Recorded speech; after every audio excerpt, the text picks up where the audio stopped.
Under JSS Mahavidyapeeth, we have over 350 plus organizations, institutions. There are about 4 universities. We have one in Mauritius. GINSERV is about uplifting the innovation. We want to build value along with that particular founder and startup. So far, like all our programs have been free. Department of Science and Technology, Government of India is our sponsor. Additionally, we are also the custodians of their seed fund. How do you identify and how do you choose a startup into GINSERV? I think all the startup guys, please listen to this carefully. So, very important inputs. Currently, we have Cradlewise, which is again built by 2 husband and wife team, Radhika and Bharat Patel, and now they are doing extremely well. Their product is in the American markets. Namaskara and welcome to the Insider Opinion podcast. I think we've always been talking about the startup founders, startup industry, how their success is and how they have grown over a period of time. But I think there's a very important element that works behind the scenes, and this particular team helps them grow, and today they might also end up becoming unicorns. Yes, I'm talking about the incubation industry behind the startups. I am so happy to invite and welcome Girish Hiremath sir, the COO of GINSERV, Global Incubation Services, Bengaluru, and he is going to walk us through the journey of a startup with the hand-holding by an incubation. I think, the first question that I want to ask you is that I saw your profile and it's a little unusual turn that you have taken. From being a typical corporate person with an MBA degree, and how did you pivot into the startup industry? What is the reason behind getting into this? You could have been a CEO of an IT company or become an investment banker, a lot of other things you could have done. But why did you tread this path? Sachin, I think at this stage of my life, I have come to understand that destiny is already has its own kind of play written there. And while if I look back now, I can connect the dots. Okay. Having started in the advertising and brand management industry, my formative years have been predominantly about understanding how the brands are built and how they are kind of taken to the market and why a particular consumer becomes such a fan of a particular product brand. Or a service. As a management student, I was very inquisitive, and I had the great opportunity of working with some of the leading then those days advertising firms. Once I kind of that happened, then the telecom industry opened up, and then I moved from the from on the other side to the client side, and there I started managing the brand for those telecom players. There from brand, then I moved into sales operations, market research, business development, and all that. And all along, when I went through my various stints in these very reputed corporate companies, one of the things that I was never happy about playing the same kind of a role. I always wanted to kind of, look at something different. I wanted to build something. So some of my seniors, then they tapped in. They say that, this is the entrepreneurial zeal. So I think that is where my entrepreneurship kind of came out to the fore. And some of my employers then actually tapped it to the hilt. So whenever there was some new project that had to be kind of rolled out, so I became a sort of a go-to-the man. Within that large setup. So that is where what happened was that, I could understand how to kind of go and build a new product, launch a new product, how to build a scale there, and then how to kind of bring in the customer centricity. So these were some of the things that I learned there. And somewhere along the way, then after having spent about 1.5-2 decades, then I wanted to take a break. And suddenly around that stage, there were few friends who had built a hospital where they had invested in those days, in around 2010, quite a significant amount of money. And then they were lost, and they kind of approached me saying that, can you help us? So I had taken a sabbatical break, but somehow I got into work. So that is where I built my own, I started my own consulting firm, which was called Connect Cinnamon Ventures LLP. And for about 9 years, I ran, helping the SME business owners to kind of, have a focus on their market segments and bring in certain growth and turn around if they have any issues. So that's what my firm was offering. So in these 9 years, I kind of saw what kind of challenges that typically entrepreneurs go through. And then the COVID happened around 2020, and that's when this particular GINSERV opportunity opened up. And they were looking for somebody to kind of who could head, because it was turbulent times. And at GINSERV, there were a lot of startups were kind of were figuring, they were kind of at a stage almost shutting the shop. So then I happened to step in, and it was like taking over a plane in a turbulent times. So, but it has been, if I look back now in the last 5.5-6 years, it has been a great journey.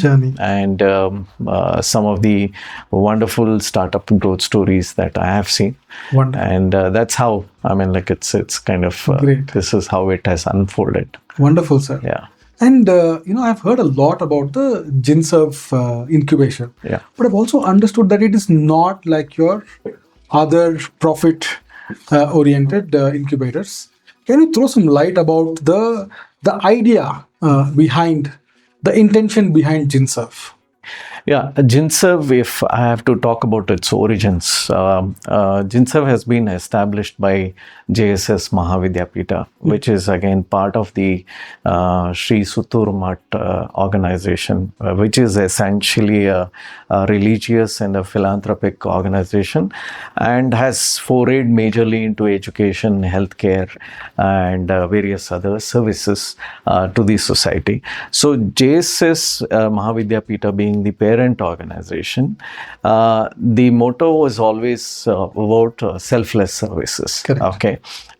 Because even when JSS Sri Suttur Math, which is the parent organization of the JSS Mahavidyapeeth, when they set up, the whole idea was to kind of, how do we uplift the society? How do we empower the people in the society? It is through education, right?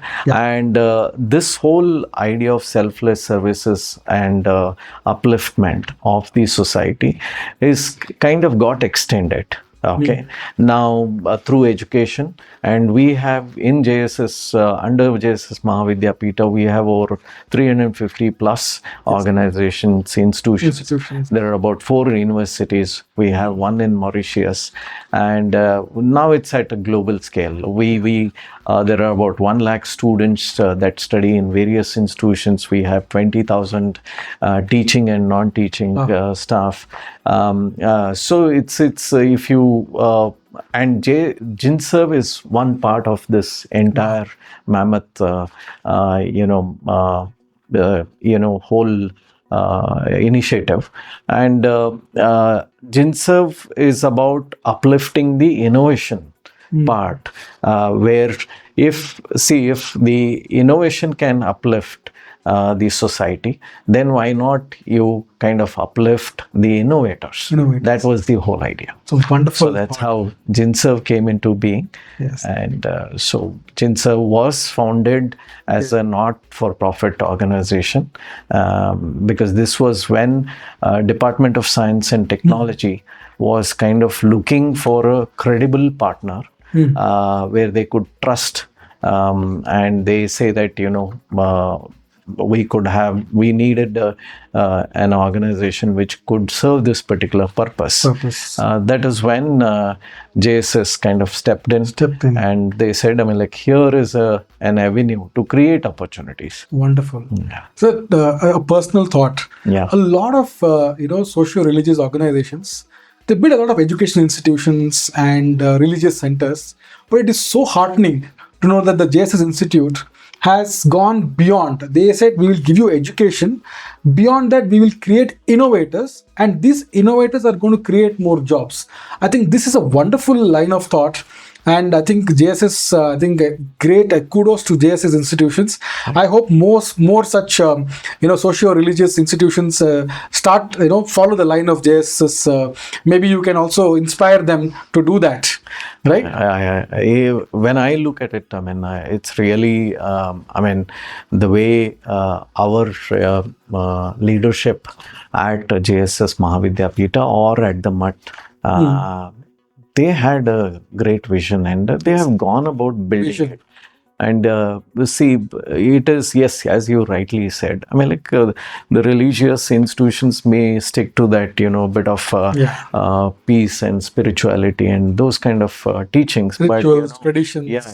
But here it's all about institution, societal transformation through institutions, right? And how they have done it, essentially they started with the educational institutes. And then, they kind of looked at from education, what else is there? And then health is something that is that we need to do something. Yes. Healthcare is very important. That is where now our medical universities kind of have got we have our own 1,800 bed medical hospital, okay, along with our medical university and college. That is there. And then we have these incubators, which is essentially extending that thought of how we can contribute to the society, how we can make the country much more self-reliant. So in that direction, JSS has played a great role. And we are not just restricted to only Karnataka or Mysore. Okay.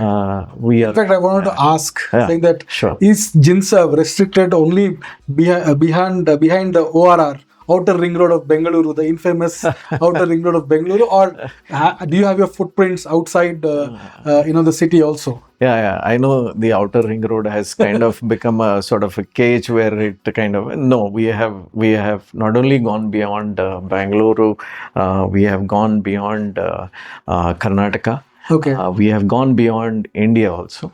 Oh, wow.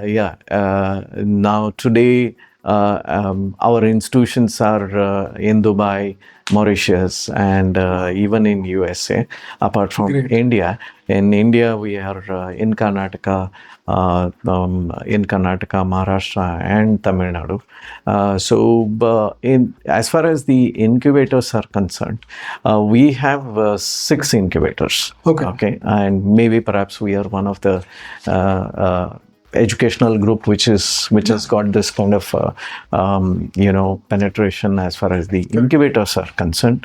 We have 2 incubators in Bangalore. One is GINSERV, then we have another step in our engineering college in Uttarahalli. Additionally, we have 2 in Mysuru. That is one in the engineering college again, which is a part of the very well-known SJC Jaicharam Chamarajendra Engineering College. Then we have one in the medical college, which is called Sparkle Cine, and which helps the Medtech and Healthtech startups from a clinical trial perspective, or getting them certain kind of support in the hospital and testing their solutions. Other than that, we have agri-focused Agritech. knowledge center, which is again in near Chamrajpet. Then we have one in Delhi as part of our Noida JSS Noida University. Wonderful. You have a global footprint. Yes. I think we hope you reach every nook and corner of this world. Hold our Bengaluru and Karnataka flag high. Yeah. Yes, sir. That is what has been always the goal. Yeah. Great, sir. I think my next question is, why GINSERV? Why should, let us say I am a startup founder, and why should I choose GINSERV to incubate and help me grow? Yeah. So the typically startup journey is a tough one. When any founder kind of takes up, he starts with a great enthusiasm. Yeah. He wants to solve it. Good. And he needs a place where there is less friction, because he has an idea. He has to kind of go ahead and then unlock that potential of that idea, right? So this we realized at GINSERV. So what we have done at GINSERV, how we are different, is that firstly the thing is, one is there is a strong community that we have built over the years. Yeah, 15 years. 15 years of work. So there is about over 700 startups and startup founders that we have somewhere touched and assisted. And through this, what has happened, there is a huge alumni of entrepreneurs that is kind of with GINSERV. So I could pick up a phone and say, reach out to someone and say that, look, there is one particular startup that they are having this issue that can you help us? So that's one network effect. Really. Yes, predominantly. So we can tap into that alumni entrepreneur mentor network. Okay, that's something one. The second thing is that typically startups kind of take up some space somewhere. They would try to work in isolation and solve the things by themselves. But it always, as they say, that it takes a whole village to raise a child, right? Now today, the innovations have to come out to the forefront much faster. Okay, so with that kind of a thing, it's always helps to be a part of a community, right? So at GINSERV, we, in our 55,000 square feet premises, I think perhaps it's one of the largest. Where we have about 30 to 40 tech startups which are housed in this premises. Okay. So you could just be there, and then whenever you have any issue, you could just go to the next door. You will have some founder taking there who could kind of give you a new perspective, and our whole team is sitting and operating out of that. So that's the other part. And the third part is the structure itself. Okay, when we are established as a not-for-profit organization, we want to kind of we don't want to extract value out of that particular startup. We want to build value along with that particular founder and startup and for him. Okay, so that is where the whole, so far, like all our programs have been free, and whatever we have been doing, everything is without any kind of, profit motive. So it is just that we provide certain, amenities and facilities and the huge network that we have built. Whether it is the mentor network, the industry network, all that the founder can come in, be a part of it, and tap it and then leverage. So this is where the GINSERV stands out. Yeah. Wonderful. So the network that you're talking about, can you throw some more light about that? Some kind of partnership that you have, in the startup ecosystem. What are those things that would, excite a startup founder listening to this podcast? So the first and fundamental network, I think the partnership is essentially the government. Okay. That is the key here, because the government has been doing fantastic work, has been conceiving a lot of initiatives and policies, but you need certain, institutions, or you need a mechanism to take that and roll it out on the ground. Yes. And realize the potential of those things. So that is where Department of Science and Technology, Government of India, is our kind of sponsor. And they are they laid the foundation for GINSERV. So that is how the GINSERV journey began. So with the Department of Science and Technology, we have been mandated to run their programs, like whether they're incubation programs or the accelerator programs. Additionally, we are also the custodians of their seed fund. Okay. So this is the seed fund, and then how we also invest that money in a lot of these early stage startups. So the lens that we hold when we invest in these startups is slightly more different compared to how the investor would invest in. Ours is more catalytic. Okay. Can you throw some light on that, sir? Yeah, in the sense that, we are, if there is an idea which is kind of innovative, looking at the kind of founder who is kind of trying to build something, we may not really completely look at the entire aspect of that, whether it's going to really scale up or whether it is really going to build something. But we look at the zeal, the entrepreneur spirit. That fire. Okay, yes, what kind of innovation is there, the passion. So we don't want to kind of diminish that. Correct. So that is where we say, okay, we need to encourage these new ideas. That is how we kind of put in that initial seed fund to kind of build those prototypes and all that. Nice. Yeah, failure is a part of this life. This journey. Okay, this journey. It's given. So that is where the difference is. The other partnership that we have I can talk about is Startup India. Startup India Seed Fund Scheme. We have already managed their entire corpus of 5 crores. We have invested in about 21 plus tech startups, and there are some wonderful startups that have come out of this whole funding initiative. Now, the other thing that we have been doing is with Startup Karnataka and Karnataka Digital Economy Mission, is that, where we are playing a very significant role in their Beyond Bengaluru initiative. Okay.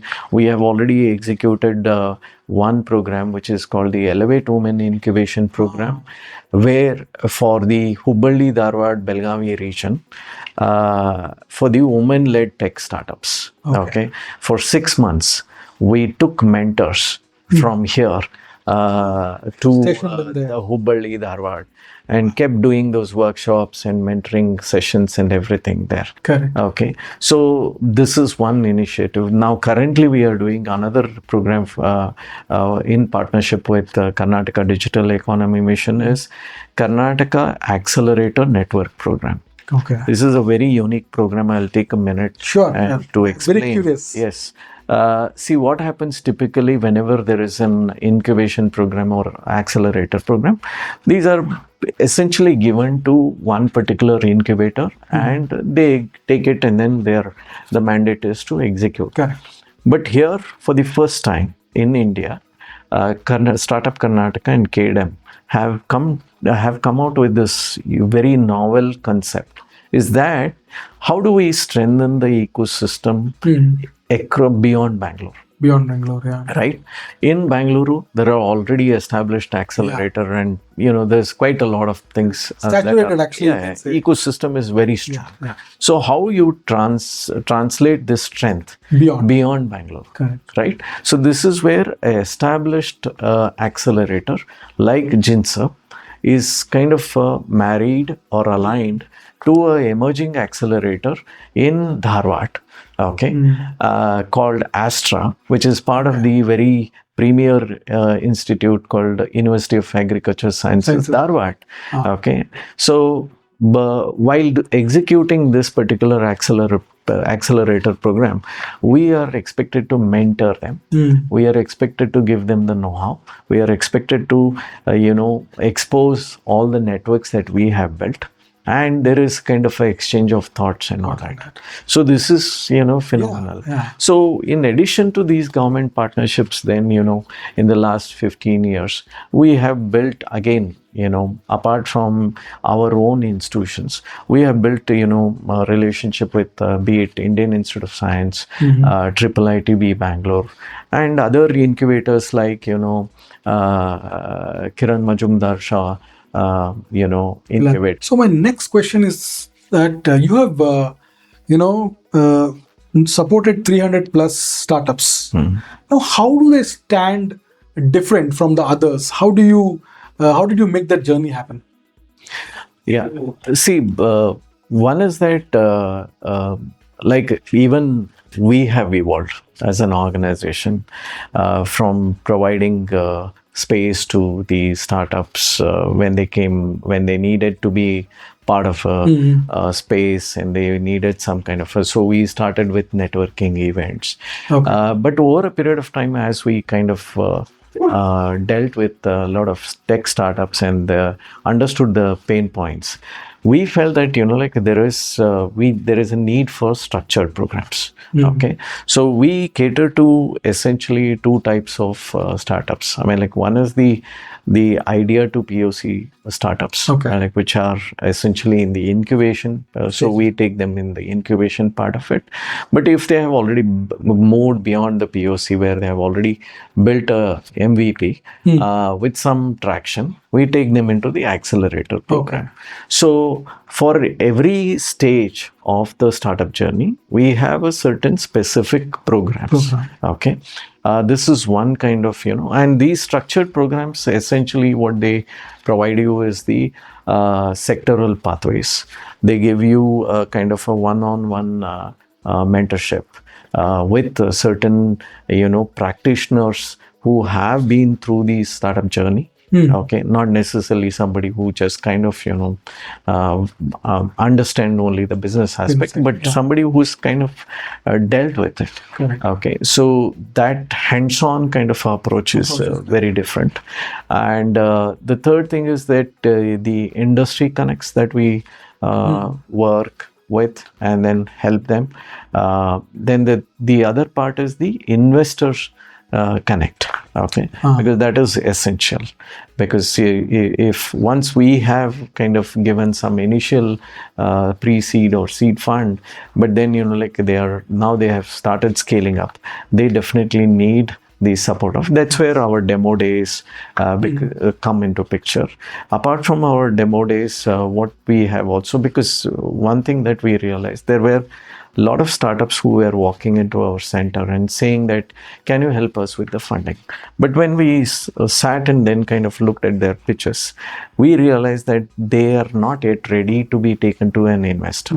Because when you meet an investor, he will ask you a certain set of questions. So you should be ready. So we thought there is a need for a certain program called GINCAP. So it's actually a investment readiness program.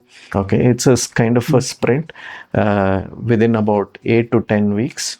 We get you go through everything, all the necessary the kind of knowledge and the fundamentals and the data that you need to have before you actually go and face an investor. My next question was, how do you identify and how do you choose a startup into GINSERV? Yeah, so when we choose for our program or for our any incubation efforts, essentially what we look at is firstly we look at the founder. Okay, whether is he somebody kind of open to certain suggestions, ideas? Is he coachable? Is he flexible? Okay. Or is he kind of, somebody who's very defensive and then he says that I'm doing the right thing, but then that becomes a bit difficult. So that's predominantly a kind of a founder fitment. Okay. I think all the startup guys, please listen to this carefully. So, very important inputs. That's one part. And then having looked at that, we kind of do a deep dive in the idea that they are trying to build.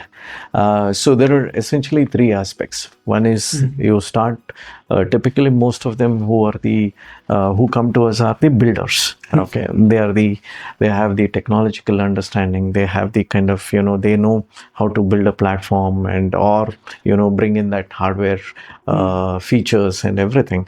But what happens, there is a certain when you are building for a certain sector or a certain market, you need to kind of understand the regulatory aspect of it also. Okay, and whether you are building it for B2C or B2B or B2B2C or B2G, we need to. So there are different dynamics at play, right?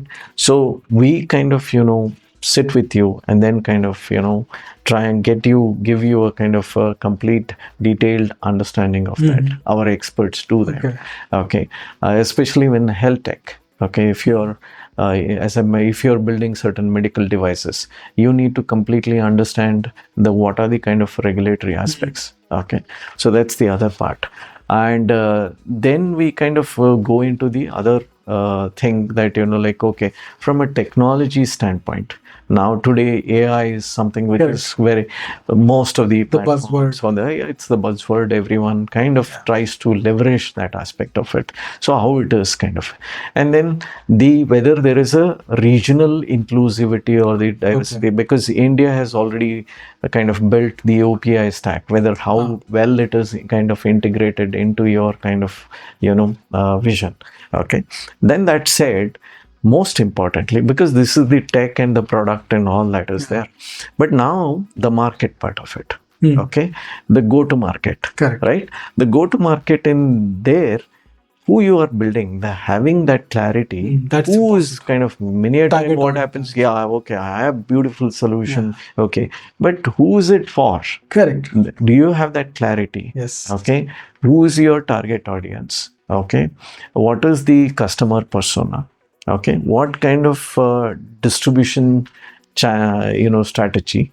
Okay, how you're kind of going to go and take this to the market and scale it up, right? So that is where the entire GTM part comes in, and the pricing, the unit economics and all that. So that is where the third part is that now the revenue, you need to start kind of going and generate to kind of initially get your customers on board, and then whether what kind of feedback that they are giving you, how you're kind of pivoting, how you're based on those feedback. Exactly. So these are the three broadly very important cogs in that wheel.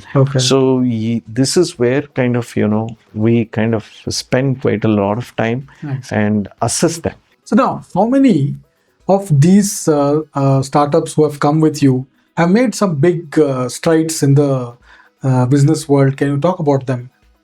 Oh, there is quite a lot of them. You seem overwhelmed already. I mean, because now there are a lot of names. Yes. I can take some names which have been some of our incubators in the past.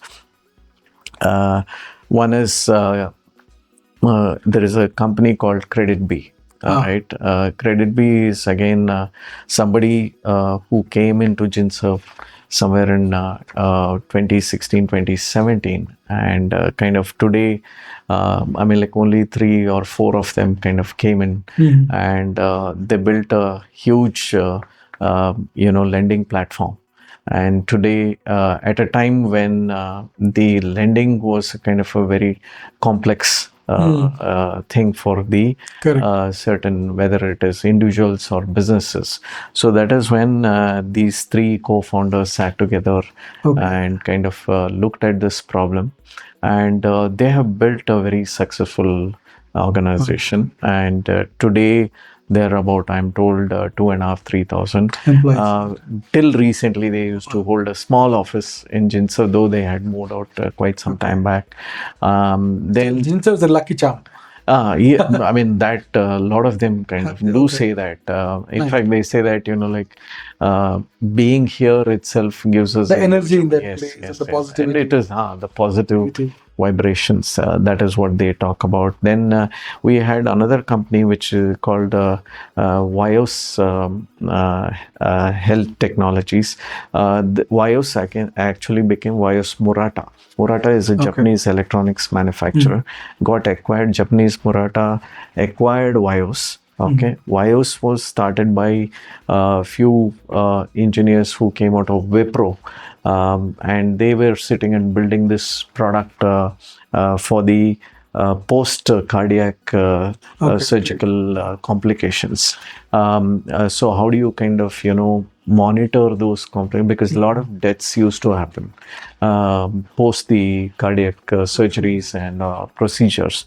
So this is one of the problems that they were kind of solving, and that is when Murata saw, because Murata had come to GINSERV as a part of the soft landing exercise. So they were trying to explore opportunities in the Indian market. Okay, and they had their office in our premises. And in one corner we had Vios founders were building, and then in one of the meetings they met together, and then they acquired Vios. And that's gone on to become big. GoCoop is another story. Then currently we have Cradlewise, which is again built by two husband and wife team, Radhika and Bharat Patel. They are building a very interesting product, which is like a IoT based cradle for the newborn babies, because typically when this is the problem that Radhika herself went through when she delivered the baby. The baby sleep cycles and the parent sleep cycles were not aligned. That had a huge impact on the productivity of them, because they were working couple. So how to kind of, this must be happening in the corporate world, whoever kind of, So that is when they about building this IoT based cradle, and now they are doing extremely well. Their product is in the American markets, and they have raised about 7 million funding. They are currently, their entire development center is housed in GINSERV. So there are quite a lot of, and then through our Startup India Seed Fund, we have one example that it's a company called Nautical Wings. Again, it's founded by three young engineers who had this passion to build very indigenous electrical propulsion system. That is because in fact it was their project when they were in the third year. That is what Shiv Varun, the founder, told us. And they came to us. Came a long way. Yes, they came to us when they had just very raw prototype, and in a small room they were trying to build. And this was around COVID, and when we had started the Startup India Seed Fund. So we felt that there is a potential. So we went ahead and gave them some initial fund to kind of build that prototype. Now today, Idea Forge, which is India's largest defense drone supplier, is one of their investors. And these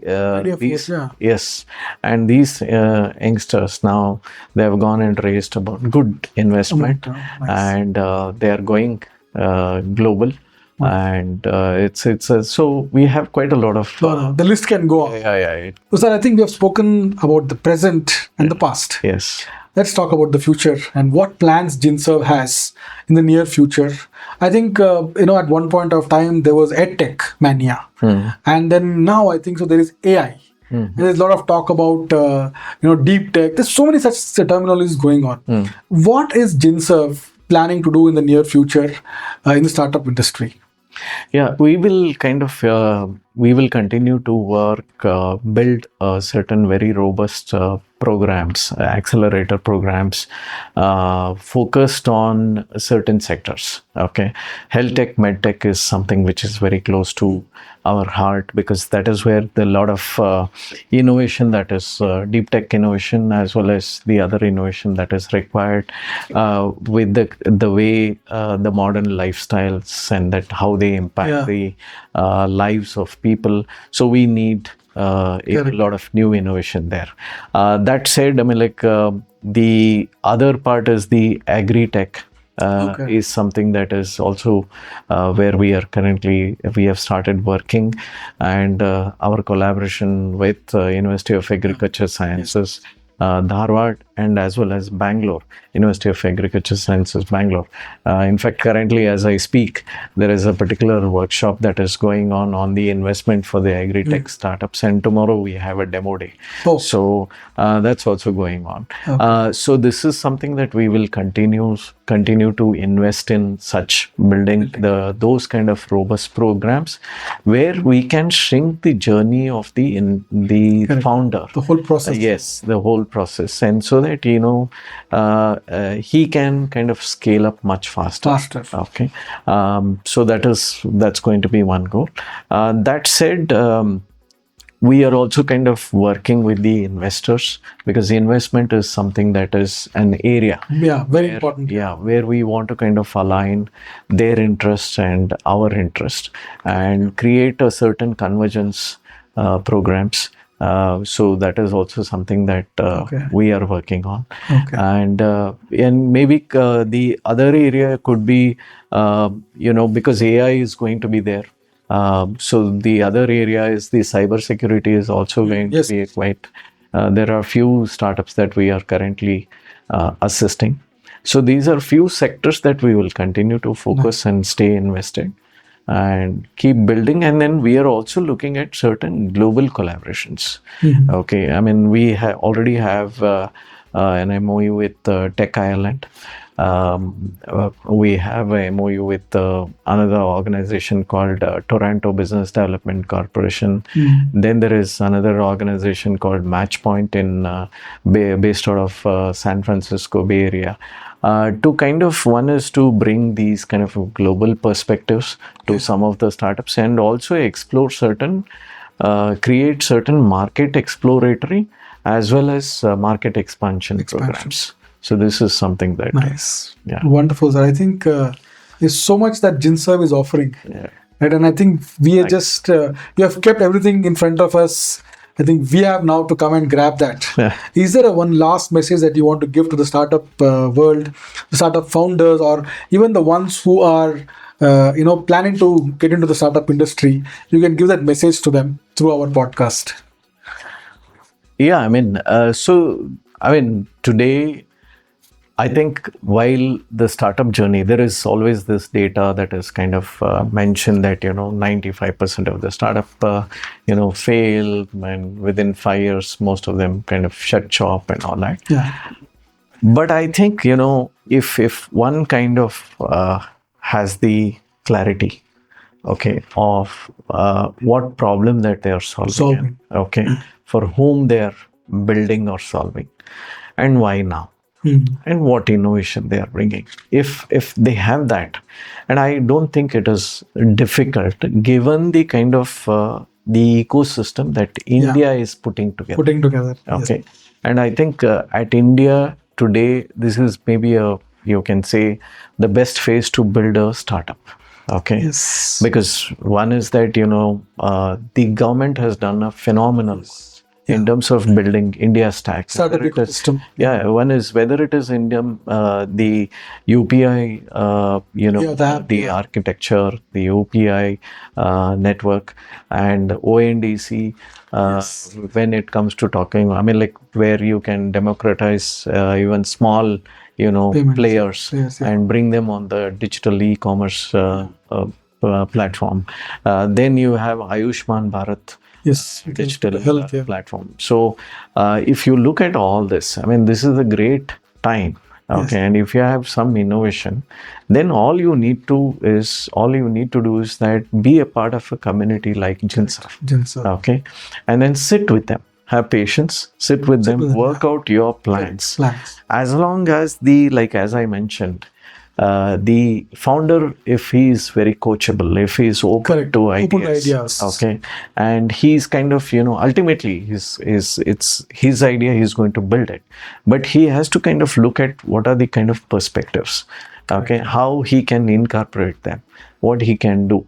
Okay, so that is one thing. And the second thing is that one has to be really open to the iteration. You keep iterating instead of trying to build something very grand. It has to be perfect and all that. Not necessary. You build something, go take it to the market, try it out, see what kind of, and then be close to the customers. Okay, so that is something that you need to, lot of them kind of spend time with the product and this thing, but not really kind of, so that is something that we, and I think today the world is also looking at India, because one is that I think we have already built what our society needs. But I think apart from this digital commerce, the e-commerce play, and various other solutions and services that we have built, and I think we need to go slightly more, go beyond this and build for the world now. From here, with our perspective, because the India's, that intelligence in terms of making it frugal. Okay, you look at the Mars mission, and everything. So if we bring that, we can bring that attitude. Yes. So then the world will lap it up. So I think it's a very nice way to wind up this wonderful discussion. I think you're leaving this podcast by saying that India, if it makes the right move right now and all the founders get together, it's not too far for us to become a Vishwaguru and lead them in the right paths. Yes. It's wonderful having you on our show. I'm so sure listening to your you made things so simple for us. Always we felt startup is very complicated. You made it like a father telling us how it's easy it is to get into this, and you also warned us or gave us some things that work on these things also. I think that was the highlight of this entire discussion. I'm so sure whoever is watching this, they will change their mind and jump into the startup bandwagon, and most of them will come and join GINSERV. You should help them in that journey, sir. Oh, thank you very much firstly for this wonderful conversation, and I enjoyed it thoroughly, and we are always open, and it's our this is our life, and we are kind of here to kind of enable, empower, and nurture any founder who wants to do something. And which he's building, and then he feels that this is going to do something good for the society, and we are ready to back them. Wonderful. Thank you. Thank you, sir. Yeah. It all began in 2010, a vision brought to life by JSS Mahavidyapeeth, Mysuru, with the support of the Department of Science and Technology, Government of India. GINSERV was born with a mission to transform innovative ideas into successful ventures and build a thriving ecosystem for tech entrepreneurs. From its humble beginnings, GINSERV has evolved into a powerhouse of tech startup incubation and acceleration. Over the last decade, more than 300 startups have graduated from our programs, creating solutions that are making an impact. Our work doesn't just stop at nurturing ideas. We provide the critical resources, mentorship, and funding that startups need to grow. GINSERV manages a seed fund of Rs 7 crore, investing in over 26 tech startups, fueling their growth into sustainable businesses. With over 75 entrepreneur mentors, domain experts, and coaches, we ensure that every startup receives guidance tailored to their unique challenges. The results are visible. Startups nurtured by GINSERV has gone on to create over 10,000 jobs, contributing to India's growing startup economy. But it's more than just the numbers. Our programs are designed to address the specific needs of every cohort. Whether it's helping startups refine their ideas, preparing them for investment, or scaling them to new heights, GINSERV is there every step of the way. Our commitment to excellence hasn't gone unnoticed. Recognized for its work, GINSERV has earned prestigious awards and accolades. The Department of Science and Technology, Startup India, Startup Karnataka and Karnataka Digital Economy Mission have entrusted us with the responsibility of supporting emerging accelerators across the beyond Bengaluru region. At the heart of it all is our 55,000 square feet plug and play facility located in Bengaluru's Central Business District. It's a space where ideas thrive and entrepreneurs can focus on scaling their businesses. As GINSERV continues to evolve, our mission remains the same: to build the future by nurturing innovation, empowering entrepreneurs, and driving meaningful change. Join us on this journey of innovation. Let's build the future together.